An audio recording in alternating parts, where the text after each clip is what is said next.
3 millions d'euros de montres en même temps, le même jour, au même endroit, à la même heure. Chacune d'entre elles a eu son propre record du monde.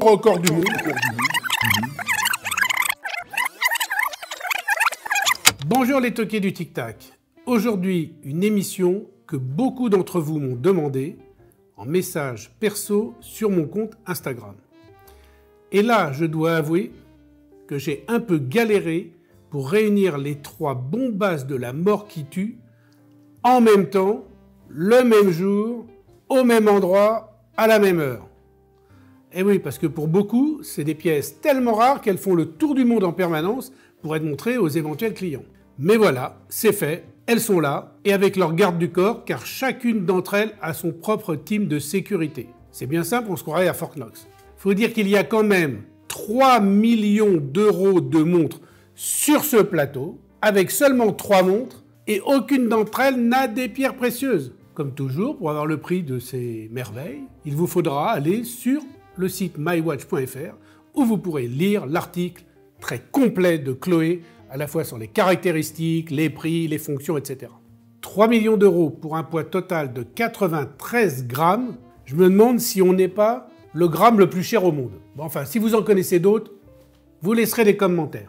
C'est donc, vous l'aurez compris, non pas l'émission tant attendue sur les montres les plus légères du monde, mais sur les montres les plus fines du monde. Et au royaume de l'ultra plat, chacune d'entre elles a eu son propre record du monde, battu par la suivante et battu par la dernière, que je présenterai évidemment à la fin, et qui détient encore ce record aujourd'hui. C'est juste incroyable. Je commence donc par une manufacture qui a toujours été au top des montres ultra plates, la manufacture Piaget, et son modèle emblématique, l'Altiplano.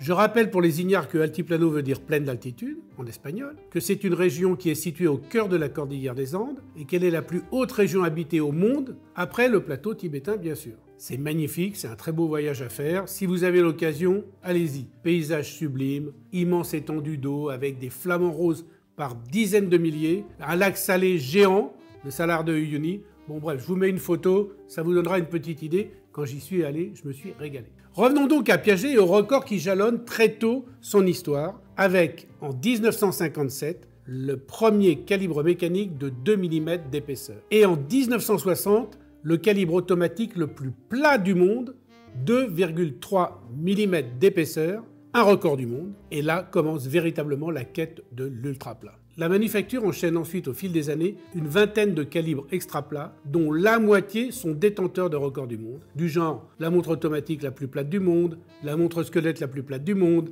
celle avec les diamants, celle avec une petite seconde, celle avec un GMT, etc. etc., etc. Arrêtons-nous une seconde sur le concept de la montre ultra plate squelette. Il faut savoir que plus elle est plate, plus il est difficile de la faire rigide. Parce que vous imaginez l'épaisseur de l'acier ou des matières qui soit emprisonnent le calibre, soit permettent de poser le calibre. Alors sur une montre squelette, c'est encore plus compliqué puisqu'évidemment, il y a moins de matière. Avec celle-ci, l'Altiplano Ultimate Concept, la UC comme disent les collectionneurs, le défi est tellement dingue que certains horlogers parlaient d'un rêve fou. Bon, il ne s'agit pas d'un squelette, mais quand même. Après 6 années de recherche et de développement, et très précisément le 7 février 2017 à 7h47, la UC faisait entendre son premier battement de cœur. D'ailleurs, la date est marquée sur la montre à 2h. En fait, les développeurs ont changé leur façon de penser pour fusionner l'ensemble des éléments dans une architecture originale qui est au passage protégée par 5 brevets. Par exemple, le fond sert de platine au mouvement et ne fait qu'un avec la lunette. En fait, c'est un monobloc. Et le résultat est stupéfiant puisque la montre fait 2 mm d'épaisseur. 2 mm. Je ne sais pas combien ça fait de cartes de crédit, 2 ou 3 cartes de crédit, je pense. Présentée au Salon de Genève en 2018 en tant que montre concept, en 2020, le concept est devenu du rêve à la réalité et empoche d'ailleurs la même année, au Grand Prix de l'horlogerie de Genève, le prix prestigieux de l'Aiguille d'Or. Alors maintenant, venons un peu sur les caractéristiques de la montre à proprement dit. Pour avoir la rigidité nécessaire, alors que tout doit être d'une incroyable finesse, le boîtier de 41 mm est fabriqué dans un alliage de très haute technologie qui est fait à base de cobalt. Le verre, lui, fait 0,2 mm d'épaisseur. Je ne sais pas, vous imaginez 0,2 mm d'épaisseur? Autant vous dire qu'il repose sur quelques points stratégiques pour gagner en rigidité, pour pas venir gêner la marche des aiguilles lorsque par mégarde on appuie dessus. Parce que le verre il est tellement fin que quand vous appuyez dessus, il pourrait se faire ça, bomber un peu. Et dans ces cas-là, évidemment, tout est prévu pour qu'il n'entre pas en contact avec les deux aiguilles qui sont superposées sur ce type de montre. Et ce n'est pas anodin de dire que les deux aiguilles sont superposées, vous comprendrez plus tard. Rien n'est laissé au hasard, tout comme le remontage du calibre, qui est ici possible par une couronne qui est rectangulaire et qui s'intègre parfaitement à la lunette, qui, je le rappelle, est monobloc avec le fond. Donc, vous voyez, là, il n'y a pas de couronne apparente, elle se tire, elle se met. Je le fais pas, je tire pas sur la couronne parce que j'ai peur de faire une connerie. C'est quand même des montres d'un certain prix, vous le verrez. Mais ça donne une élégance parce que, évidemment, rien ne sort de ce rond parfait. Les petits points que vous pouvez apercevoir sur le cadran, c'est en fait des petits points de superluminova qui dessinent la constellation qui était visible au-dessus de la manufacture de la Côte aux Fées. La Côte aux Fées, c'est l'endroit où il y a la manufacture Piaget. Le fameux jour où le cœur du bébé a commencé à battre. D'ailleurs, la mention la Côte aux Fées ainsi que les coordonnées de la manufacture sont gravées sur la roue à Rochet qui est située à 6 heures. Alors le calibre, c'est le Piaget 900 PUC, UC pour Ultimate Concept, qui annonce quand même une réserve de marge de 40 heures. Alors 40 heures, ça peut paraître peu, mais pour mettre autant d'énergie dans un si petit espace, c'est quand même un grand exploit. Pour finir, notons que le bracelet fait lui 1,5 mm d'épaisseur, donc ça veut dire qu'il est encore plus fin que la montre, et que la boucle est elle aussi faite en alliage de cobalt. Alors sachez que cette montre est faite sur mesure, les clients peuvent choisir la couleur du pont, la couleur des aiguilles, du cadran, etc. avec une combinaison de 10 000 montages possibles. Je vous ai dit, la montre fait 2 mm d'épaisseur. Il faut bien se rendre compte qu'à l'époque où elle est sortie, tout le monde disait que ce serait impossible à battre. Et que cela n'avait été rendu possible, évidemment, que parce que le fond de la montre sert de platine pour accueillir le calibre. Voilà. Donc imbattable, 2 mm, là l'affaire était pliée, ils avaient tué le game. Bah tiens, monte là-dessus et tu verras Montmartre. Parce qu'il y a une autre manufacture suisse qui au fil du temps, assez peu de temps d'ailleurs, une dizaine d'années, s'est forgé une belle réputation dans le monde de l'ultra plat et justement, elle allait arriver sur les plates-bandes de la maison Piaget avec des records et des records et des records. En fin de compte, ils se battaient les uns contre les autres. C'était un petit peu à qui faisait un record et à qui faisait l'autre. Vous avez compris de qui je parlais, évidemment. C'est la manufacture qui marie la créativité italienne au sérieux de l'horlogerie suisse. J'ai nommé Bulgari. Et là, j'enlève le petit gant et hop, et voilà. L'autre merveille. En 10 ans, Bulgari a renversé la table avec la collection Octo Finissimo. Franchement, nous, les journalistes, on les a vus arriver en si peu de temps aligner 7 records du monde que c'était bluffant. Et puis ils ont gagné des dizaines de prix internationaux, j'en passe et des meilleurs. En 2014, ils présentent le tourbillon manuel le plus plat du monde, 1,95 mm d'épaisseur. En 2016, la répétition minute la plus plate du monde, la répétition minute, la complication, reine, 3,12 mm d'épaisseur. En 2017, la montre automatique la plus plate du monde, 2,23 mm d'épaisseur. Et en 2018, ils égalent leur propre record avec un nouveau tourbillon, le plus plat du monde, mais cette fois-ci automatique, 1,95 mm d'épaisseur. Je ne sais pas si vous vous rendez compte, un tourbillon automatique, 1,95 d'épaisseur. C'est pas fini. En 2019, ils reviennent avec le chrono GMT automatique le plus plat, 3,3 mm d'épaisseur, un chrono GMT automatique. Et en 2020, alors là, c'est l'apothéose, le tourbillon chrono squelette, comme je disais tout à l'heure, automatique, 3,5 mm d'épaisseur. Là, les mecs, les filles, tout le monde tombe par terre, dans les pommes. Un tourbillon chrono squelette auto, quand même, là, il fallait le faire. Et en 2021, c'est pas fini, c'est la cerise sur le gâteau, pas la mienne, la leur. Le quantième perpétuel le plus plat avec 2,75 mm. Franchement, il leur manque que le quantième perpétuel, tourbi, répète-minute, chrono, flyback, rattrapante, le plus plat du monde, parce que je vois pas ce qu'ils peuvent inventer de plus. Enfin, je vois pas ce qu'ils peuvent inventer de plus. Pas tout à fait. Parce qu'en 2022 arrive la révolution. The big one. Le Graal absolu, ce que tout le monde veut évidemment, c'est la montre la plus plate du monde. Et là, c'est la coupe des coupes. 8e record du monde pour Bulgari avec la montre la plus plate du monde, 1,80 mm d'épaisseur. 1,80 mm d'épaisseur, vous avez bien entendu. Mesdames et messieurs, je vous le donne en mille et mille. Incroyable. Alors tous ceux qui disaient à l'époque, dont moi, je l'avoue, que moins de 2 mm ce n'était pas possible. Alors je m'en souviens, on était à Rome pour le lancement de cette bombe, la Bulgari Octo Finissimo Ultra. Bulgari avait privatisé la Piazza della Rotonda, une superbe place, face au Panthéon, et avait donné un concert de musique, enfin un concert de musique, disons plutôt de percussion, bref un truc incroyable, génial. Et là toute la presse présente, on voit la montre, et là il n'y a pas d'autre mot, tout le monde sur le cul. Je m'en souviens, on se battait pour voir la montre, pour pouvoir la passer au poignet et pour pouvoir l'essayer. Bon, ils avaient déjà pas mal exploré le sujet, mais de là à battre le record des 2 mm, franchement, ça nous a tous épatés. Et en plus, ils nous ont dit qu'ils étaient repartis d'une feuille blanche. Et avec ce 8e record du monde, je précise que Bulgari a gagné évidemment l'aiguille d'or tant convoitée du Grand Prix de Genève. Prix prestigieux s'il en est. Mais il en a gagné un autre, très prestigieux aussi, mais cette fois-ci donné à l'issue d'un vote du public. J'ai nommé évidemment le prix de la montre de l'année 2022. Et je vous mets l'affiche. Si vous n'avez pas encore vu, ça, c'est une émission à voir. Bon, cette Octo Bulgari, elle construit en plus une passerelle entre le réel et le virtuel. Ça, c'est intéressant. Parce que gravé sur le rocher du barillet, juste là, il y a un QR code qui invite les 10 heureux propriétaires, et oui, c'est une série limitée à 10 exemplaires, ça invite les 10 heureux propriétaires à une expérience inédite. En fait, chacun des possesseurs peut aller dans un univers dédié à sa montre, une sorte de métaverse, avec des interviews, des vidéos du making-of, et surtout une exploration incroyable du mouvement en 3 dimensions. Alors moi, je ne l'ai pas fait, mais il paraît que c'est génial. En plus, chacun des propriétaires sera l'heureux possesseur d'une œuvre d'art exclusive NFT, garantissant l'authenticité de la montre.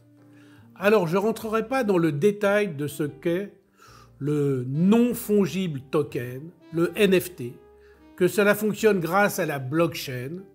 Alors, je ne vais pas vous raconter ça pour 2 raisons. D'abord, ici, on parle d'horlogerie, ok ? Et la deuxième raison, c'est parce que je ne connais que dalle. Sur les NFT, les tokens, ils ont essayé de m'expliquer, j'ai rien compris. Bon, c'est pas grave, vous laissez les commentaires, moquez-vous de moi, vous avez l'habitude. Revenons donc à l'horlogerie. Pour cette montre, 8 dépôts de brevets. 8 pour une octo, normal, le hasard fait bien les choses. Dépôts sur le montage de la glace, la structure du barillet, le module d'oscillateur, l'affichage différentiel, la structure modulaire, enfin bref, il y a des tas de brevets déposés, comme sur la première et comme sur la dernière d'ailleurs aussi, que je vous montrerai après. Le matériau principal utilisé pour la fabrication, c'est du titane sablé de couleur grise. Le boîtier, évidemment reconnaissable entre mille. Le boîtier de forme octogonale, bien sûr, octo oblige, il fait 40 mm de diamètre. Le calibre à l'intérieur, c'est le bulle pour Bulgari, le bulle 180, qui affiche 50 heures de réserve de marche. 50 heures, c'est quand même pas mal, c'est dans un si petit espace. Et puis quand même, il faut savoir que le calibre est composé de 170 composants. Donc c'est quand même dingo. Une différence de taille avec la Piaget, c'est qu'elle affiche l'heure avec 2 aiguilles distinctes sur 2 sous-compteurs. On peut donc considérer que c'est un régulateur. Alors, le bracelet est également ultra fin, comme vous pouvez le voir, en titane et avec une boucle déployante intégrée. Alors je ne vais pas l'ouvrir parce que c'est tellement fin que j'ai peur de péter un truc. Donc je ne vais pas le faire. Ah, j'allais oublier. La platine est en carbure de tungstène et elle a été directement intégrée au fond du boîtier, comme la Piaget. Évidemment, comment voulez-vous faire autrement pour gagner en finesse que de vous servir du fond comme platine pour y poser le mouvement? Là, tous les observateurs les plus compétents tombent d'accord pour dire qu'on ne fera jamais plus plat, c'est impossible, et surtout, c'est la seule technique possible de se servir du fond pour faire la platine. Les mêmes qui disaient à l'époque que c'était impossible après le record de la Piaget, là, sur celle-là, ils disent c'est impossible. Et là, patatras. Quelques mois plus tard, l'extraterrestre de l'horlogerie, le spécialiste des montres surdimensionnées, de forme tonneau, tous ceux qui me suivent auront compris de qui je parle, celui qui utilise les matériaux d'avant-garde, celui dont tout le monde parle depuis 20 ans parce qu'il énerve tout le monde, il énerve la bien-pensance horlogère, arrive comme un éléphant dans un magasin d'horloges en porcelaine. Je vous le donne en mille et mille, il surprend tout le monde, il double en faisant l'intérieur, comme il le fait toujours sur les circuits, il envoie en orbite un ovni que personne n'attendait. Le king de la grosse montre s'offre le record du monde de la montre la plus plate du monde. J'ai nommé évidemment l'ami Richard Mille, Ricardo pour les intimes. Et là, il arrive où personne ne l'attendait, avec une montre de révolution. Révolution de le monde de l'ultra plat, 1,75 mm d'épaisseur. Le calibre, 1,18 mm d'épaisseur. Mais alors là, ceux qui suivent depuis le début, il y en a, je les ai perdus déjà, ils se disent, pourquoi ils nous donnent l'épaisseur du calibre, puisqu'on ne peut faire des montres ultra plates qu'en se servant du fond. Donc c'est con. Ben non, c'est pas con. Parce que justement, celle-ci, eh ben, elle ne se sert pas du fond. Celle-ci, elle a un calibre de 1,18 mm d'épaisseur. Prenez le calibre, vous le posez à côté, il fonctionne tout seul. Alors là, évidemment, on est tous retombés sur le cul. Ça fait 2 bleus. Enfin, bon. Partenariat en plus avec Ferrari. La RM Up 01 Ferrari. Up. Moi je dis Up, il y en a ils disent UP. Parce que UP c'est ultra plat, donc c'est les initiales. Et ce qui est dingue, c'est qu'il n'y a pas eu une seule fuite sur l'arrivée de ce projet chez Richard Mille. Alors vous pensez bien que pour sortir un truc comme ça, mais il y a eu plusieurs personnes qui ont travaillé sur le projet. Je crois qu'il y a 6000 heures rien que de développement. Des centaines de tests en laboratoire pour savoir si elle est résistante, parce qu'évidemment c'est une Richard Mille, donc il faut la garantir pour les résistances au choc absolu. Donc vous imaginez la gageure la plus plate mais aussi la plus résistante à toute épreuve. Et cela dans le secret le plus absolu. D'ailleurs j'étais un peu vexé parce que même moi je n'étais pas mis au courant. Hein, donc Ricardo que ça ne reproduise plus ça. Hein. Mais en tout cas, le Ricardo qui a plus d'un défi dans son sac, parce que c'était pas si simple, il a demandé à ses développeurs donc de concevoir une montre, la plus plate du monde, mais avec une construction normale. Ça veut dire avec un mouvement qui ne serait pas solidaire du fond. Comme je disais tout à l'heure, le fond ne fait pas platine. Et là, je revois les collègues, les journalistes, sur domaine, oui, ils n'arriveront pas, l'ultra plat, gna gna. Bah si. On arrive à le faire sans le fond qui fait office de platine et c'est tellement révolutionnaire que ça fait 15 fois que je le dis. C'est tellement formidable, c'est tellement inouï, c'est tellement inimaginable que je suis obligé de préciser, il faut leur rendre honneur, que ce calibre a été fait en collaboration avec les équipes d'Audemars Piguet au Locle et les équipes de Richard Mille. Bon, ils ont avoué que la conquête des derniers centièmes a été ardue. C'est comme dans le sport, c'est le dernier centième qui font les champions du monde. Pour cette montre aussi, il a fallu réinventer l'horlogerie. Un calibre avec des aiguilles surmontant les rouages, ce n'était pas possible. En plus, s'ils ont séparé le calibre du boîtier, là où c'est fort, c'est que la montre n'est solide que quand le boîtier enferme le calibre. Ils ont été conçus pour que l'un assure la rigidité de l'autre, et lycée de Versailles. Donc vous voyez le truc. Donc le mouvement est en titane grade 5, il est à remontage manuel. Je vais vous faire une petite démonstration tout de suite. Parce qu'il se remonte par l'intermédiaire, évidemment pas d'une couronne, mais par l'intermédiaire d'un disque qui est directement placé sur et sous la montre, disque qui sert au réglage de l'heure et au remontage du calibre, puisque dessous, il y a un sélecteur de fonctions. J'en profite pendant que je vous fais la petite démonstration de remontage pour vous dire que le calibre résiste quand même à des accélérations de plus de 5000 G, qu'il pèse 2,82 grammes et assure quand même une réserve de marche de 45 heures. Voilà, vous avez vu comment ça se remonte? Voilà, c'est un peu dingo. Évidemment, des brevets de toutes sortes ont été déposés, dont un pour le barillet extra plat, l'autre pour l'architecture d'échappement qui est juste incroyable. C'est ultra technique. Et pour les ingénieurs que ça intéresse et qui nous regardent, vous irez voir sur le site de Richard Mille ou de Bulgari ou de Piaget pour voir comment tous ces calibres sont faits. Sinon, il faut faire une émission d'1 heure par montre. Et là, déjà, pour 3 montres, elle est plutôt longue. Elle est aussi longue que les montres sont fines. Ou elle est aussi longue que les montres sont légères. Ce qui est intéressant, c'est d'essayer de comprendre comment les maîtres horlogers se creusent la tête pour aller chercher les quelques centièmes de millimètres à gagner pour monter sur la plus haute marche du podium. Et moi, j'ai remarqué une chose sur les 3 montres que j'ai là. J'ai remarqué que la première, la Piaget, elle a 2 aiguilles sur un seul axe. C'est-à-dire que les 2 aiguilles sont superposées, ce qui demande une certaine épaisseur.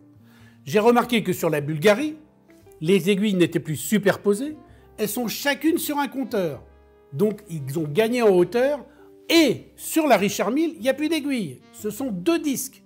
2 disques où sont dessinés des indicateurs qui servent d'aiguilles. À se demander si le prochain record du monde, c'est pas de séparer les disques pour les mettre au même niveau et pour pouvoir gagner encore un quart de millième de poil de centimètre. Ah, vous avez cru que je l'ai pas dit. Ah, vous avez... Mais je vais finir quand même par une anecdote. J'aime bien les anecdotes, donc voilà. J'ai eu l'avantage, l'honneur et le privilège d'aller au lancement de cette merveille à Maranello, la ville de l'usine, du circuit et du musée Ferrari. C'est très bien là-bas, de toute façon ils se baladent tous en cheval cabré, ouais, c'est la ville de Ferrari. Eh bien cette Richard Mille, qui détient le record du monde de finesse, elle détient un autre record du monde. Elle a le record du monde de reach sur mon compte Instagram, avec à ce jour 719 469 reach et 26 937 likes. Après l'émission, je pense que ça va monter, vous allez me mettre des likes. Il faut péter les 30 000, ok?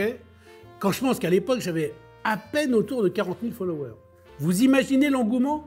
J'ai posté le truc, ça a fait le tour du monde, dans tous les pays. Voilà. Donc vous avez sur ce plateau les 3 montres dont tout le monde parlait à une certaine époque, les 3 montres qui ont battu le record du monde de la montre la plus plate du monde. Toutes ont un point commun, et même l'ultra plate que je porte aussi, qui est certainement, là vous avez la plus chère des montres plates du monde, et là vous avez la moins chère des montres plates du monde, puisque c'est la Herbelin Newport Slim, eh bien toutes ces montres, ces 3 montres-là sur le plateau, et la 4e que j'ai au poignet, elles ont toutes un point commun. Au-delà de l'extrême finesse, comme toutes mes blagues pendant mes émissions, eh bien, je vais vous dire une chose, attendez, asseyez-vous, parce que là c'est vraiment grave. Eh bien, quand elles sont arrêtées, elles vous donnent toute l'heure exacte, 2 fois par jour. Bah ça, c'est quand même fort, non? Allez, à tout à l'heure.